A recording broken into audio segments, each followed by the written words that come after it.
Hi hello good morning. எல்லாம் எப்படி இருக்கீங்க? மார்னிங் எல்லாம் நல்லா ஸ்டார்ட் ஆகிடுச்சி. பசங்க எல்லாம் குளிச்சுட்டு ரெடி ஆகிட்டாங்க. பால் குடிச்சிட்டு எப்பவும் போல் ஸ்கூலுக்கு அழகாக சமத்தா ரெடி ஆகிட்டாங்க.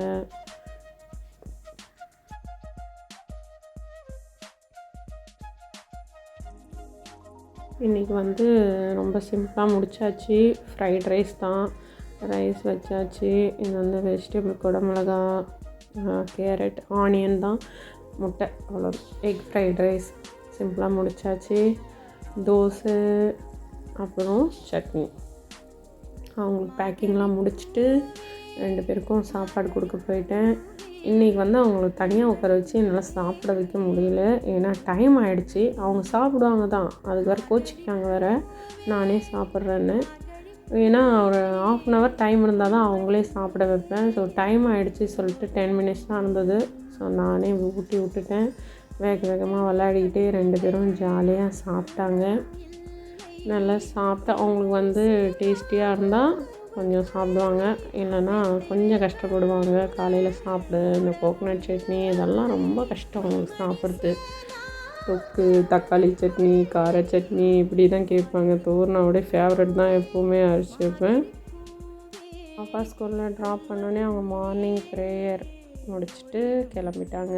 குழந்தைங்களெல்லாம் அழகாக ரிசீவ் பண்ணி கூப்பிட்டுட்டு போயிடுவாங்க சேஃப்டியாக. எனக்கு அப்புறமா நான் விடுறேன்னா அந்த ஸ்கூலில் மட்டும்தான் பாப்பாவை நான் தனியாக விடுறேன். நெக்ஸ்ட்டு லன்ச்சு வந்துடுச்சு. குழந்தைங்களுக்கு ரொம்ப சூப்பரான ஃபுட்டு தான். ஃபஸ்ட் கிளாஸாக இருக்கும் ஃபுட்டு. அங்கே எல்லா பிரான்ச்சஸ்க்கும் அதை டிஸ்ட்ரிபியூட் பண்ணிவிடுவாங்க. இன்றைக்கி எக்கு வந்திருக்குன்னு நினைக்கிறேன். எக்கு, சாம்பார் சாதம். ஸோ அதுக்கப்புறம் வீட்டுக்கு கிளம்பி வந்துட்டேன். எப்பவும் போல் என் ஒர்க் பார்த்துட்டே இருந்தேன். ஏன்னா இன்றைக்கி கொஞ்சம் எனக்கு ஒர்க் அதிகமாகவே இருந்தது. ஒர்க் பார்த்துட்டே இருக்கும்போது ஸ்கூல்லேருந்து ஃபோன் வந்துச்சு, டூர் கிளம்பலான்னு அந்த மீட்டிங் சம்மந்தமாக. அப்புறம் ஸ்கூலுக்கு போய் அங்கே மதியானம் லன்ச் எல்லோரும் ஒன்றா சாப்பிடுவோம். அது ரொம்ப பிடிக்கும். எல்லா மாம்ஸ் கேங் எல்லாம் சேர்ந்து சாப்பிட்டு முடிச்சுட்டு அதுக்கப்புறம் பார்த்திங்கன்னா கிளம்பணும். தம்பிக்கு ஆனுவல் டே ப்ரோக்ராம் நடக்கிறதுனால அங்கே அவருக்கு டான்ஸ் ப்ராக்டிஸ் இதெல்லாம் நடந்துகிட்டு இருந்தது. அப்புறம் தோர்னா ஸ்கூல்லேயும் ஆனுவல் டே ப்ரோக்ராமுக்காக டான்ஸ் ப்ராக்டிஸ் நடந்தது. அது பேரண்ட்ஸ்க்குமே நடந்தது. பேரண்ட்ஸ் அவங்க கிட்ஸ் கூட ஆடணும் அப்படின்னு. அப்புறம் தனியாக கிட்ஸுக்கும் ப்ராக்டிஸ் நடந்தது. அப்புறம் கிளம்பி வீட்டுக்கு வந்துட்டோம். வீட்டுக்கு வந்தோடனே ஃப்ரெஷ்ஷப் ஆகிட்டு பாப்பாவுக்கு வாட்டர்மெலன் ஜூஸ் தான் கொடுத்தேன். அவளுக்கு வாட்டர்மெலன் ஜூஸ் ரொம்ப பிடிக்கும், குடித்தான். அதுக்கப்புறம் யோகேஷ்க்கு மில்க்ஷேக் மாதிரி கொடுத்தாச்சு. அவரும் சாப்பிட்டாரு. 2 பேரும் கொஞ்ச நாள் டிவி பார்த்துட்டு விளையாடிட்டு இருந்தாங்க. அப்புறம் அவங்களாம் கலரிங் இது அதுன்னு ப்ளே பண்ணிகிட்டு இருந்தாங்க. இன்றைக்கி என்னால் தனியாக ஆக்டிவிட்டி கொடுக்க முடியல. அவங்களுக்கு கலரிங் கொடுத்துட்டு ஒர்க் பார்க்க போயிட்டேன். ஸோ ஒர்க் பண்ணிகிட்டு இருந்தேன். அப்புறம் ஜாலியாக முடிச்சுட்டு இன்னொன்று பார்த்திங்கன்னா, எஸ்டர்டே அவங்க ஃப்ரெண்ட்ஸ் எல்லாம் வந்திருந்தாங்க.